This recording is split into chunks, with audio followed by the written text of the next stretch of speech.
अस्सलाम वालेकुम नाज़रीन, दादू न्यूज़ इशू में भलीकार माया राजाल तवबासी तव्हां खे ब्रेकिंग न्यूज़ ॾींदा हलूं त सिंधरी बुटरा भरिसां ॻोठ ज़हरा माछी में चांडिया ऐं सोलंकी बिरादरी जे बिंदुरुनि में झेड़ो थी पियो आहे। तव्हांखे हिते ब्रेकिंग न्यूज़ ॾियूं पिया। सिंधरी बुटरा भरिसां ज़हरा माछी ॻोठ में चांडिया ऐं सोलंकी बिरादरी जे बिंदुरुनि में झेड़ो थी पियो आहे, जंहिंजे नतीजे में 10 माण्हू सख़्तु ज़ख़्मी थी पिया आहिनि। इन हवाले सां हिन महिल असां सां गॾु असांजो रिपोर्टर मौजूदु आहे अजीब सिंधी, हुन खां पुछंदासीं त हुन वटि कहिड़ा तफ़सीलात आहिनि। जी अजीब, असांखे आगाह कजो।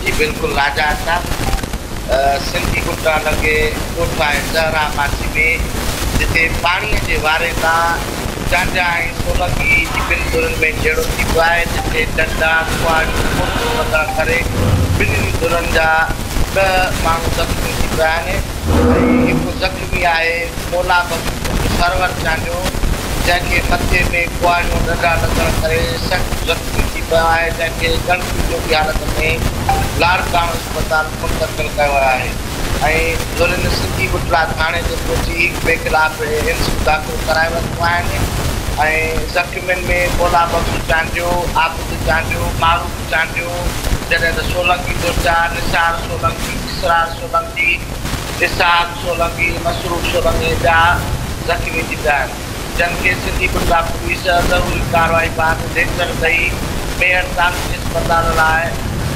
इलाज लाइ रवानो कयो आहे ऐं मेयर तालुका अस्पताल में मोला बख्श पुट सरवर चांडियो खे CMH लाड़काणो रेफर कयो आहे।